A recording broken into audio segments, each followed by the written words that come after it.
ಕರ್ನಾಟಕ ಸರ್ಕಾರ ಕಾರ್ಮಿಕ ಇಲಾಖೆ, ಕರ್ನಾಟಕ ಕಟ್ಟಡ ಮತ್ತು ಇದರ ನಿರ್ಮಾಣ ಕಾರ್ಮಿಕ ಕಲ್ಯಾಣ ಮಂಡಳಿಯಿಂದ ಸಂಚಾರಿ ಆರೋಗ್ಯ ಘಟಕವನ್ನು ಇಡೀ ಕರ್ನಾಟಕದಾದ್ಯಂತ 100 ವಾಹನಗಳನ್ನು ಬಿಟ್ಟಿದ್ದಾರೆ. ಅದರಲ್ಲಿ ನಮ್ಮ ದಾಂಡೇಲಿ, ಹಳಿಯಾಳ್ ಮತ್ತು ಜೊಯ್ಡಾ ಈ 3 ತಾಲೂಕಿಗೆ 1 ವಾಹನವನ್ನು ಬಿಟ್ಟಿದೆ. ಇದರ ವಿಶೇಷತೆ ಏನಂದರೆ ಇದರಲ್ಲಿ ಇರುವಂಥ ಎಲ್ಲ ಇಕ್ವಿಪ್ಮೆಂಟ್ಸ್ಗಳು ಡಿಜಿಟಲೈಸ್ ಆಗಿದೆ. ಇದರಲ್ಲಿ ಯಾವುದೇ ನಾವು ಮ್ಯಾನ್ಯುವಲಿ ಆಗಿ ಮಾಡುವಂಥದ್ದು ಏನಿಲ್ಲ. ಈ ಒಂದು ವಾಹನದಲ್ಲಿ ಫುಲ್ಲಿ ಹೈಟೆಕ್ ಆಗಿರುವುದು. ಇದರಲ್ಲಿ ನಮಗೆ 6 ಜನ ಸಿಬ್ಬಂದಿಗಳು ಬರ್ತಾರೆ. ಅದರಲ್ಲಿ MBBS doctor, ANM, GNM, pharmacist, lab technician ಮತ್ತು ವೆಹಿಕಲ್ ಡ್ರೈವರ್ 6 ಜನ ಬರ್ತಾರೆ. ಇದು ನಮಗೆ ನಮ್ಮ ಕಾರ್ಮಿಕ ಇಲಾಖೆಯ ನಮ್ಮ ಜಿಲ್ಲಾ ಕಾರ್ಮಿಕ ಅಧಿಕಾರಿಗಳ ಒಂದು ರೂಟ್ ಮ್ಯಾಪ್ ಆಧಾರದ ಮೇಲೆ ನಾವು ಪ್ರತಿ ಹಳ್ಳಿಗಳಿಗೂ ಲೇಬರ್ಸ್ ಎಲ್ಲಿದ್ದಾರೆ ಅಂದರೆ ನಮ್ಮಲ್ಲಿ ನೋಂದಾಯಿತ, ಉದಾಹರಣೆಗೆ ಈ ಒಂದು ಫೆಸಿಲಿಟೀಸನ್ನು ನಾವು ಎಲ್ಲ ಲೇಬರ್ಸ್ಗಳಿಗೂ ಕೊಡುವಂಥದ್ದಲ್ಲ. ನಮ್ಮಲ್ಲಿ ನೋಂದಾಯಿತ ಕಲ್ಯಾಣ ಮಂಡಳಿಯಲ್ಲಿ ನೋಂದಾಯಿತ ಕಟ್ಟಡ ಕಾರ್ಮಿಕರಿಗೆ ಹಾಗೂ ಅವರ ಅವಲಂಬಿತರಿಗೆ ಇದೊಂದು ಆರೋಗ್ಯ ಭದ್ರತೆಗಾಗಿ ಅವರ ಮನೆ ಬಾಗಿಲಿಗೆ ಅಂದರೆ ಆರೋಗ್ಯದ ದೃಷ್ಟಿಯಿಂದ ಅವರು ಈಗ ಪ್ರತಿದಿನ ಕೆಲಸಕ್ಕೆ ಹೋಗ್ತಾ ಇದ್ದಾರೆ. ಆ ಕೆಲಸದಲ್ಲಿ ಅವರ ಆರೋಗ್ಯದ ಬಗ್ಗೆ ಕಾಳಜಿ ವಹಿಸ್ತಾರೆ. ಆ ಒಂದು ನಿಟ್ಟಿನಲ್ಲಿ ನಾವೇನು ಮಾಡ್ತಾ ಇದ್ದೀವಿ, ಅವರ ಮನೆಗೆ ಹೋಗಿ ಅವರಿಗೆ ಮತ್ತು ಅವರ ಕುಟುಂಬದ ಎಲ್ಲ ಸದಸ್ಯರಿಗೂ ಕೂಡ ಅವರಿಗೆ ಆರೋಗ್ಯದ ಭದ್ರತೆಯನ್ನು ಕೊಡೋದಕ್ಕೋಸ್ಕರ ಈ ಒಂದು ಇದು ಉತ್ತಮವಾದಂಥ ಒಂದು ಯೋಜನೆಯನ್ನು ಕರ್ನಾಟಕ ಸರ್ಕಾರ ಇದನ್ನು ಜಾರಿಗೆ ತಂದಿದೆ. ಹಾಗೆ ಇದರಲ್ಲಿ ನಾವು ಅವರಿಗೆ ಬೇಸಿಕ್ ಆಗಿ ಅವರಿಗೆ ಡಾಕ್ಟರ್ ಕನ್ಸಲ್ಟೇಷನನ್ನು ಕೊಡ್ತಾ ಇದ್ದೀವಿ. ಅಲ್ಲಿ ಅವರಿಗೆ ಏನಾದರೂ ಸಂಬಂಧಪಟ್ಟಂಥ ಕಾಯಿಲೆಗಳು ಬಂತು ಅಂದರೆ ಅಲ್ಲಿ ನಾವು ಮೆಡಿಸಿನ್ಸ್ಗಳನ್ನು ಕೂಡ ನಾವು ಅಲ್ಲೇ ಕೊಡ್ತಾ ಇದ್ದೀವಿ. ಆ ಒಂದು ಮೆಡಿಸಿನ್ಸ್ ಮುಖಾಂತರ ಅದು ಗುಣಮುಖ ಆಗುವುದಿಲ್ಲ ಅಂಥೇಳಾದಲ್ಲಿ ನಾವು ನಮ್ಮ ಹೆಚ್ಚಿನ ಚಿಕಿತ್ಸೆಗಾಗಿ ನಾವು ಬೇರೆ ಕಡೆಗೆ ನಾವು ಅದನ್ನು ರೆಫರ್ ಮಾಡ್ತೀವಿ. ಬೇರೆ ಕಡೆಗೆ ಅದನ್ನು ರೆಫರ್ ಮಾಡ್ತೀವಿ.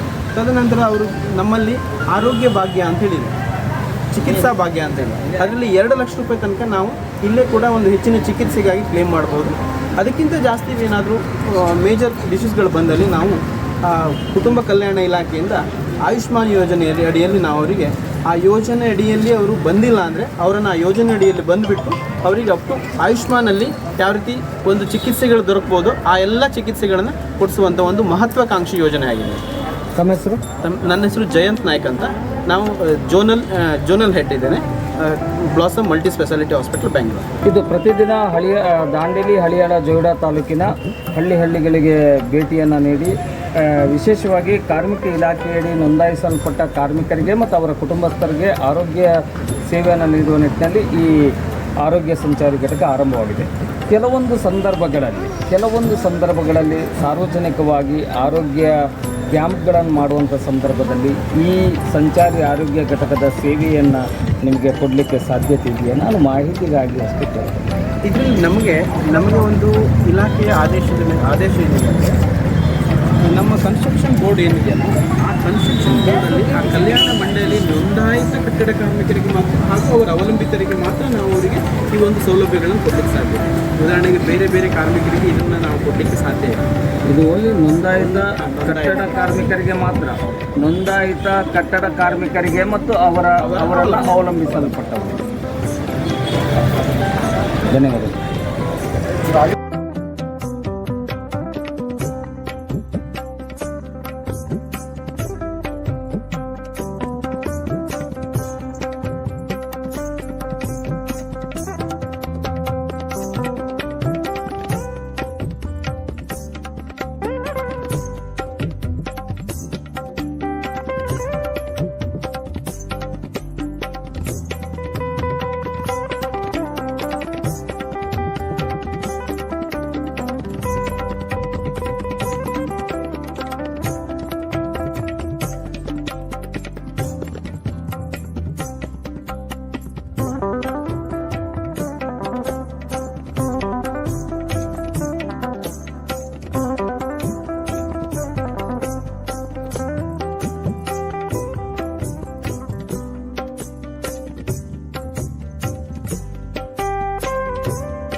నమస్కారం స్నేహితులారా, ఈ రోజు మనం ఒక గొప్ప సంఘటనకు సాక్షులవుతున్నాం. కర్ణాటక ప్రభుత్వము బ్లాసమ్ హాస్పిటల్ మరియు మన నలుగురి అభిమాన నేత శ్రీ ఆర్.బి. దేశపాండే గారి నేతృత్వంలో ఒక మంచి కార్యక్రమం ప్రారంభమవుతోంది. అదే ఈ కార్యక్రమం ప్రధాన ఉద్దేశ్యం. ఈ బ్లాసమ్ హాస్పిటల్ కేవలం కార్మికులకు మాత్రమే, కార్మిక కార్యాలయంలో పేర్లు నమోదు చేసుకున్న వారికి మరియు కుటుంబానికి కూడా ఈ పథకాన్ని కుటుంబ సభ్యులకు కూడా పరిగణించబడుతుంది. ప్రజలకు ఉచిత వైద్య సేవలు, జనరల్ హెల్త్ చెకప్లు, డయాగ్నోస్టిక్స్ మరియు అవసరమైన ఔషధాలు అందించడం మన ముఖ్యమంత్రి శ్రీ సిద్ధరామయ్య గారు, స్థానిక నాయకులు అందరూ కలిసి దీన్ని ముందుకు తీసుకెళ్తున్నారు. అలాగే ఈ కార్యక్రమాన్ని బ్లాసమ్ హాస్పిటల్ టెక్నికల్ గా మద్దతిస్తోంది. ఈ ఆరోగ్య రథం గ్రామాలకే చేరి అక్కడి ప్రజల ఆరోగ్యాన్ని కాపాడటానికి ముందుకొస్తోంది. ఇది కేవలం ఒక వాహనం కాదు, ఇది ప్రజల ఆరోగ్యానికి పునాదిగా నిలిచే సేవాయాత్ర. మనందరం ఈ కార్యక్రమాన్ని స్వాగతించాలి, ప్రోత్సహించాలి మరియు మన గ్రామాల్లో ఇది ఎలా ఉపయోగపడుతుంది అనేది ప్రజల్లోకి తీసుకెళ్లాలి.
ಶ್ರೀಮಾನ್ ಆರ್.ವಿ. ದೇಶಪಾಂಡೆ ಅವರಿಗೆ, ಶ್ರೀಮಾನ್ ಆರ್.ವಿ. ದೇಶಪಾಂಡೆ ಅವರಿಗೆ.